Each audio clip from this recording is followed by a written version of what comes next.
अकबर कितने वर्षों तक राज करेगा, पर मैं इस बात को भली भांति जानता हूं महाराणा प्रताप, जब तक धरती पर सूरज और चांद रहेंगे तुम हमेशा याद किए जाओगे। आपका दुश्मन आपकी तारीफ करे, इससे बड़ी तारीफ आपकी कुछ भी। लिखो शेर रहे जी। प्रताप इसलिए महान नहीं है कि उन्होंने युद्ध लड़े, प्रताप इसलिए महान नहीं है कि भाई वो बहुत बड़े योद्धा हुए या उन्होंने अकबर की अधीनता स्वीकार नहीं की। उनसे भी बड़े महान इसलिए हैं प्रताप कि प्रताप का नैतिक चरित्र बहुत महान है। उस समय दुश्मन की महिलाओं के साथ इस प्रकार का बर्ताव करना बहुत बड़ी बात थी। प्रताप यदि दुश्मन की महिलाओं के बारे में अपनी बहन बेटियों की तरह रखते हैं, गिरफ्तार करने के बाद उनको वापस भेज देते हैं, तो देखा जाना चाहिए नैतिक चरित्र में वो पुरुष कितना महान रहा होगा। वास्तव में प्रताप के इन्हीं गुणों को वापस सीखने की आवश्यकता, अनुसरण करने की आवश्यकता है। आज भी लोग प्रताप को याद करते हैं, पर प्रताप को याद करते हैं केवल वैसी बातें करते हैं। महाराणा प्रताप ने अकबर से लड़ाई लड़ी थी, वो योद्धा थे, जैसे वो लड़े थे वैसे हमें लड़ना चाहिए। कहां लड़ना चाहिए? अब कहां लड़ाई हो रही है? लोकतंत्र है भाई साहब, डेमोक्रेसी है, इसमें कोई लड़ाई नहीं हो रही। लड़ाई हो रही है फौज में जाओ, फौज में जाके लड़ो। कहना यह चाहिए जिस प्रकार प्रताप ने महिलाओं के सम्मान की रक्षा की हम करेंगे, वैसे प्रताप महिलाओं की इज्जत किया करते थे वैसे हम करेंगे। पर इन मुद्दों पे कोई बातचीत नहीं करना चाहता। हम अपनी बातचीत का ढर्रा अलग तरफ ही खींच लेते हैं। उस मामले में प्रताप की वास्तविक जो विशेषताएं हैं वो अलग से निकल के नहीं आ पाती, अलग से वो निखरती नहीं है। योद्धा उस समय तमाम लोग रहे थे, योद्धाओं में किसमें कमी है? सांगा कुंभा, किसमें आप योद्धा में कमी मान सकते हो? पर उनके बीच में एक राजा की अलग विशेषताएं हमारे सामने दृष्टि गोचर होती है, वो बहुत अलग सी बात है। तो ये प्रताप की एक अलग विशेषता है कि दुश्मन की महिलाओं को भी वो सम्मान पूर्वक वापस भेज देते हैं। ये बात अकबर को पता चली कि रेमजी तो लुगाइयों को नहीं संभाल पा रहे, तो अकबर ने सेनापति चेंज किया। इस बार अकबर ने अपने एक अंकल को सेनापति बना के भेजा, सुल्तान खान। कौन बंदा था? डाकी टाइप का आदमी था सुल्तान खान, अंकल लगता था अकबर का। सुल्तान खान यार, सुल्तान खान ने आगे कहा, चक्कर क्या है, ऐसा क्या मेवाड़ वालों के पोदीना है जो ये अपने से लड़ रहे हैं? भारत का मुगल बादशाह अपनी सेना भेज भेज के हार गया और मेवाड़ वाले सरेंडर नहीं कर पा रहे हैं अभी तक। क्या इनके पास पहाड़ों में बैठे बैठे सप्लाई कहां से आती है? हथियार कहां से आते हैं? अनाज कहां से आता है? और लोगों ने कहा साहब इनके पहाड़ों में 4 रास्ते हैं। डूंगरपुर की तरफ एक रास्ता खुलता है देवल, कौन सा रास्ता है? उदयपुर की तरफ इनका एक रास्ता खुलता है देबारी, कौन सा रास्ता है? डूंगरपुर की तरफ कौन सा?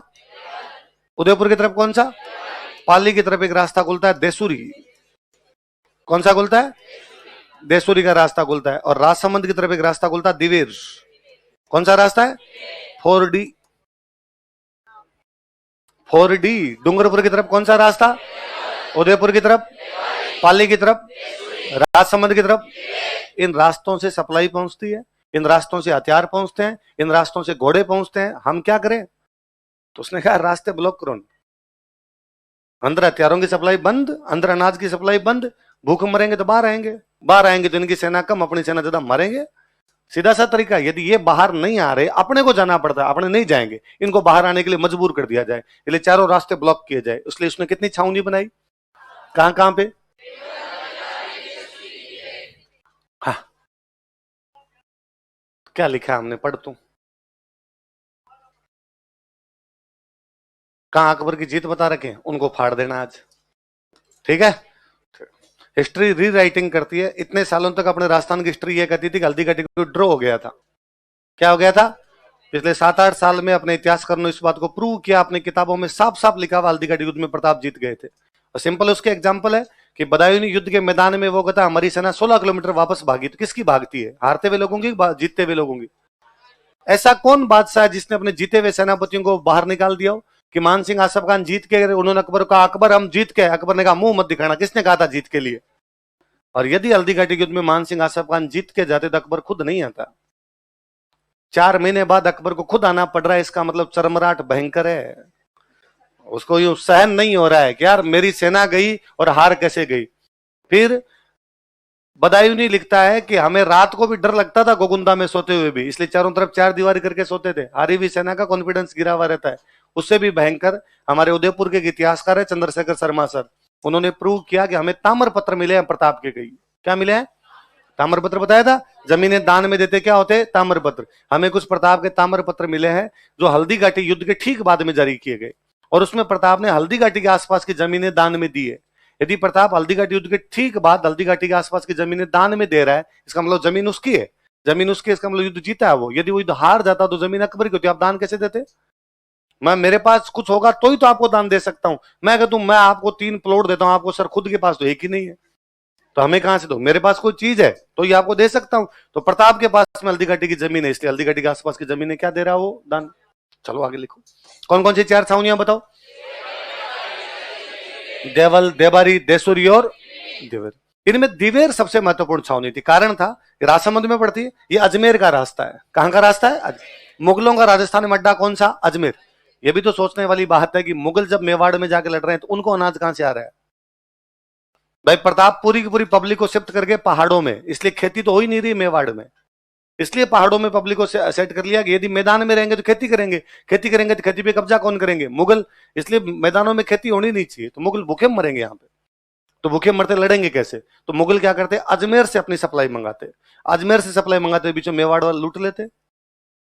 इसलिए सुल्तान खान ने कहा दिवेर में मैं खुद बैठूंगा, ताकि उधर से अपनी सप्लाई आए तो मेवाड़ वाले उसको लूट ही नहीं पाए। सैनिकों के पास में रसद तो पहुंचनी चाहिए, सैनिकों के पास सप्लाई नहीं पहुंचेगी, सैनिक बेचारे लड़ेंगे कैसे? इसलिए दिवेर में खुद कौन बैठा हुआ है? बाकी सब छावनियों में अलग अलग उसने सेना लगा रखी है। दशहरे का दिन आया, कौन सा दिन आया? अपने पढ़ते हैं दशहरे पे हथियारों की पूजा की जाती है, और पहले ये नियम था कि दशहरे पे हथियारों की पूजा के बाद में कहीं ना कहीं युद्ध किया जाए। हथियार, तलवार म्यान से बाहर निकली है, म्यान में तभी वापस जाए जब खून लगे, खून दुश्मनों का लगे। तब प्रताप ने कहा भाई हमला करना है, बताओ कहां करें? और सब जो मंत्री संतरी बेटे उन्होंने कहा साहब देवल पे कर लेते हैं, किसी ने कहा देवारी पे कर देते हैं, किसी ने कहा देसुरी पे कर देते हैं, पर किसी ने भी दिवेर का नहीं कहा। प्रताप ने कहा भाई दिवेर पे क्यों ना करे? तो उन्होंने कहा भाई दिवेर में मुगलों की सेना ज्यादा है, दिवेर के अंदर जो है वो सुल्तान खान बैठा हुआ है, इसलिए दिवेर के अंदर मामला थोड़ा गंभीर हो सकता है अपने लिए। प्रताप ने कहा ना दिवेर सबसे ठीक रहेगा, क्योंकि दिवेर में मुगल निश्चिंत है, और मुगलों को लगता है कि हम बाकी जगह आक्रमण कर सकते हैं लेकिन दिवेर पर कभी भी आक्रमण करेंगे। इसलिए मुगलों ने बाकी जगह अपनी नफरी बढ़ा दी होगी, नफरी मतलब सेना बढ़ाई होगी, चौकन्ने चौकस हुए होंगे। दिवेर में वो इतने चौकस नहीं है, क्योंकि उनको निश्चिंत हो रहा है, उनको लगता है कि यार इधर से हमला होगा नहीं, अपने दिवेर करते हैं। वहां सुल्तान खान खुद बैठा है, तभी तो वहीं करते हैं अपने। दिवेर पर हमला किया, जितने मुगल बैठे थे सबको मार दिया, भागने नहीं दिया था, या तो सरेंडर किया था या मरमुरा गए थे, या घायलों को बाद में को उठा के लाए थे, उनमें थे।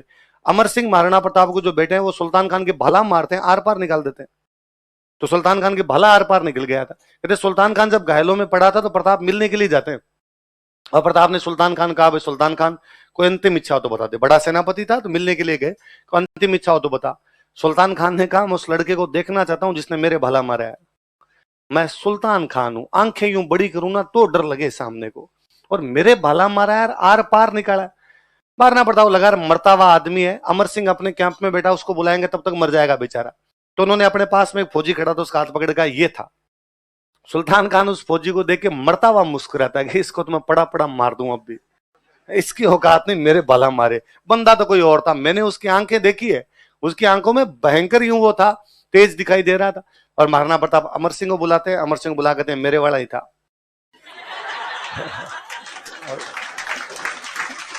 सुल्तान खान कहता है निसंदेह तुम बहादुर पिता के बहादुर पुत्र हो। और अमर सिंह को महाराणा प्रताप कहते हैं इसके मुंह में गंगा जल डालते, मरते हुए आदमी मुंह में गंगा जल डालते हैं, अब गंगा जल डाल देते हैं। सुल्तान खान की आंखें बंद हो जाती है, सुल्तान खान बोली बंद हो जाती है, पर वो मरता नहीं, वो तड़पता है बेचारा, क्योंकि उसके भाला फंसा हुआ है।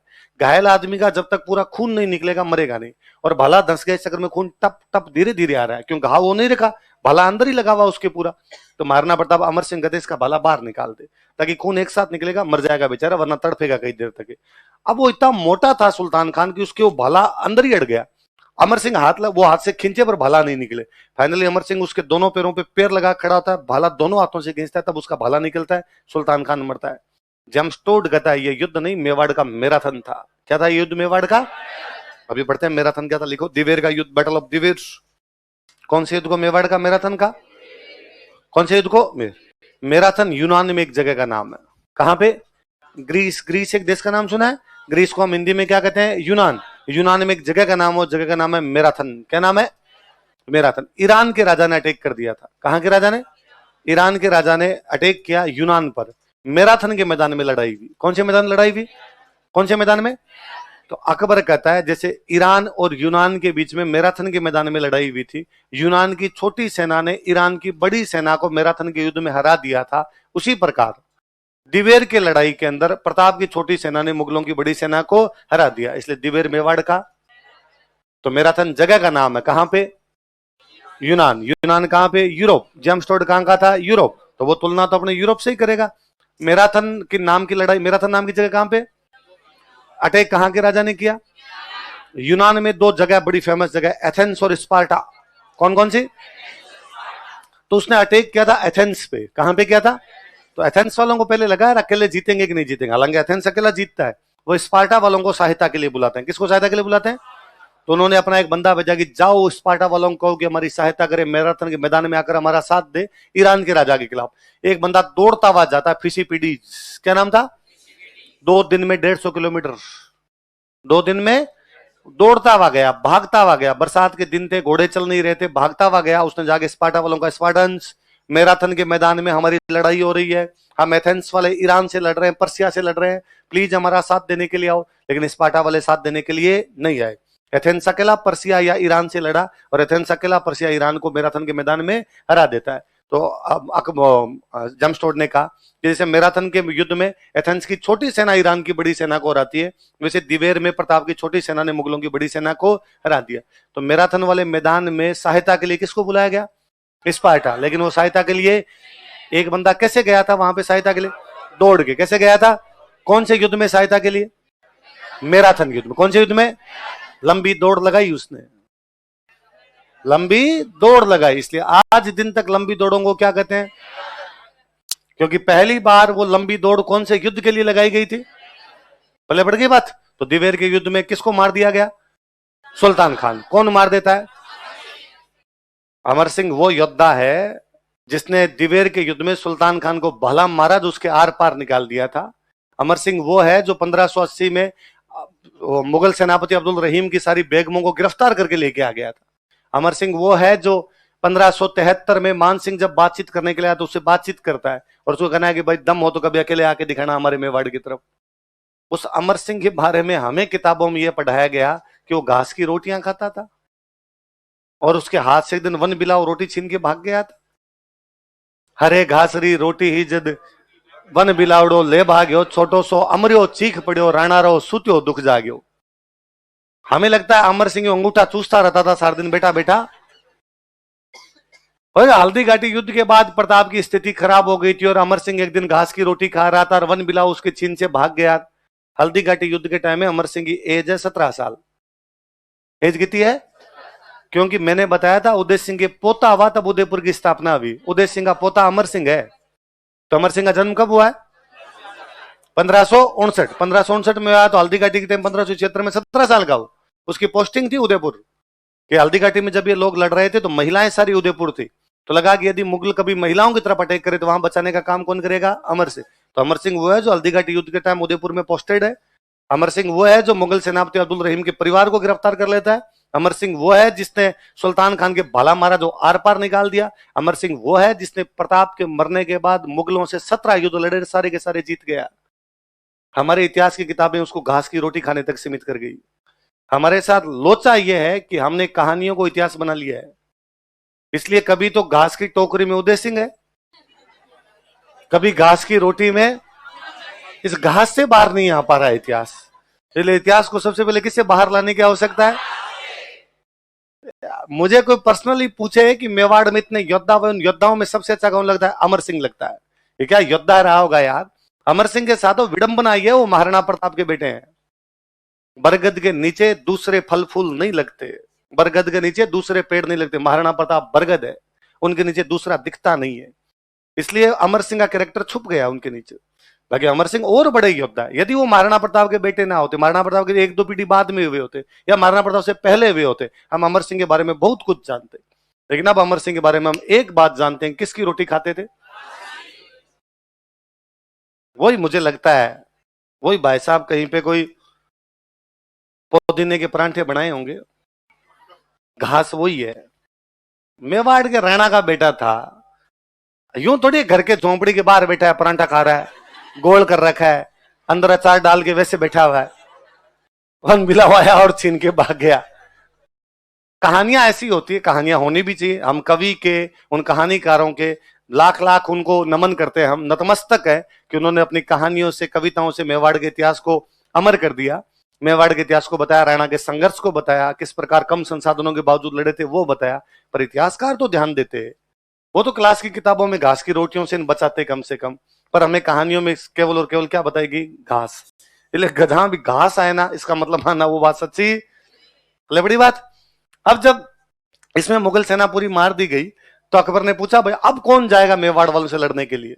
मुगल सेनापतियों ने कहा, रहम कर रहम अकबर, जीते गए हैं, सारे हार के आए हैं, एक की नहीं पार पड़ रही, इस बार तो सारे काट दिए उसने, सिंगल ही नहीं आया, वापस भी नहीं आने दिया है, क्यों भेजना है वहां पे? और अकबर ने कहा, क्या कोई नहीं जा सकता? जब कोई नहीं जाता था ना, अपने राजस्थान वालों में किसी ना किसी को उठ ही जाता था कि मैं चला जाता हूं। अपने वालों को मरने में बड़े मजे आते थे। और मान सिंह के अंकल थे जगन्नाथ कछवाहा। कौन थे? जगन्नाथ कछवाहा ने कहा, सर मैं पंगा लेता हूं एक बार। एक तो 1585 में मुगलों की तरफ से अटैक करने के लिए कौन आते हैं? देखो कब हुआ अंतिम आक्रमण? 1585। प्रताप की डेथ होती है 1597 में। कब होती है? 1597 में। जैसे ही प्रताप की डेथ होती है, अगला राजा बनता है अमर सिंह। कौन बनता है? अकबर ने वापस अटैक किया। अकबर ने मेवाड़ के 3 राणाओं पर अटैक किए हैं, उदय सिंह, प्रताप, अमर सिंह। तीनों बारी उसकी पार पड़ी नहीं। पर 1585 से 1597 में बीच के 12 साल में अकबर ने प्रताप पर कोई अटैक, इन 12 साल में यदि आपने मीडिएवल पढ़ी होगी तो आपने थोड़ा बहुत ध्यान दिया होगा, इन 12 साल में अकबर का अटैक है काबुल पे, अकबर का अटैक है कश्मीर पे, अकबर का अटैक है पंजाब पे, अकबर का अटैक है बंगाल पे, अकबर का अटैक है बिहार पे, अकबर का अटैक है उड़ीसा पे, अकबर का अटैक है साउथ इंडिया पे। मतलब भारत की तमाम जगह पे आक्रमण है, मेवाड़ पर आक्रमण नहीं है उसका। अकबर इंटेलिजेंट है, वो जानता है कि आरएस में पार पड़ेगी, पटवारी ग्राम सेवक देने पड़ेंगे। उसने सब जगह, ऐसे कैसे हो सकता है कि आप काबुल बंगाल पर अटैक करो, भारत का पश्चिमी हिस्सा और पूर्वी हिस्से पर आक्रमण को, नाक के ठीक नीचे मेवाड़ पड़ा, इसको छोड़ दो। तो अकबर प्रैक्टिकल बंदा, तो उसको लग गया था कि यार पार पड़ेगी। जगन्नाथ कछवाहा हार के गया यहां से, अब आमेर वाले भी हार गए, मुगल पहले ही मना कर चुके थे, इसलिए वैसे ही सेनापतियों ने आने से क्या कर दिया? मना। इस बार प्रताप का गुस्सा इस बात पर था कि लड़ाई मुगलों के साथ है। सुल्तान खान, रहीम जी, आसफ खान, शाहबाज खान, अकबर खुद, सैयद फखरुद्दीन, ये आते हैं, मुझे ठीक लगता है इनसे लड़ना ही है, मेरी लड़ाई है। ये आमेर वाले क्यों पंचायती करते हैं? कभी भगवंत दास आता है, मान सिंह आता है, कभी जगन्नाथ है। उसने कहा तुम रुको रे। प्रताप आमेर पर आक्रमण करता है, आमेर वालों का एक हिस्सा छीन लेता है, मालपुरा। कौन सा? ये टोंक में मालपुरा पड़ता है, ये बड़ी पैसे वाली जगह थी, इसको छीन लिया। तो अब आमेर वालों को बुद्धि आ गई। अब दोबारा कभी अकबर ने आमेर वालों का कि भाई तुम जाओ, उन्होंने कहा मालपुरा तक तो आ गया, वो आगे आमेर ही बचा है बाद में हमारे पास। हल्दी घाटी युद्ध के बाद प्रताप को समझ में आ गया था कि मुगलों से संघर्ष लंबा चलेगा, लंबे संघर्ष के लिए अपने को धन चाहिए। तो प्रताप को लगा कि गुजरात की तरफ अटैक करते हैं। कहां अटैक करते हैं? गुजरात पे मुगलों का कब्जा था, तो मुगलों के कैंप उड़ा के मुगलों का धन लेते हैं, मुगलों के धन से मुगलों के खिलाफ लड़ते हैं। तो प्रताप गुजरात की तरफ जा रहे हैं। किधर जा रहे हैं? रास्ते में दोनों भाई प्रताप को एक गांव में मिलते हैं, चूलिया। कौन से गांव में मिलते हैं? और उन्होंने प्रताप को कहा कि आपको कहीं धन के लिए जाने की आवश्यकता, जितना धन चाहिए हम देंगे। तुम भाई धन कहां से लाए? तो इन्होंने कहा हमारे पिताजी बहारमल, भामाशाह और ताराचंद के पिताजी कौन थे? वो आपके पिताजी मतलब उदय सिंह के कोषाध्यक्ष थे। क्या थे? तो हमारे पास मेवाड़ का खजाना पड़ा भाई, मेवाड़ का कोष हमारे पास, ये पकड़ो। और उन्होंने कहा और भी चिंता मत करो, हमारा जो पर्सनल पूरा धन है ये भी ये पकड़ो। प्रताप तुम संघर्ष करो, हम तुम्हारे इतने रुपए ला के दिए थे कि प्रताप अब 25,000 फौजी, कितने फौजी? 12 साल तक रख सकते हैं। कितने साल तक? 25,000 फौजियों का खाना पीना हथियार सैलरी कितने सालों तक दी जा सकती है? इतने रुपए किसने ला के दिए? और प्रताप ने कहा शाबाश मेरे चीतों, जब तक तुम जैसे लोग हैं मेवाड़ का कोई बाल भी बांका। और भामाशाह को प्रताप ने कहा कि आप मेरे प्रधानमंत्री हो, आप मेरे क्या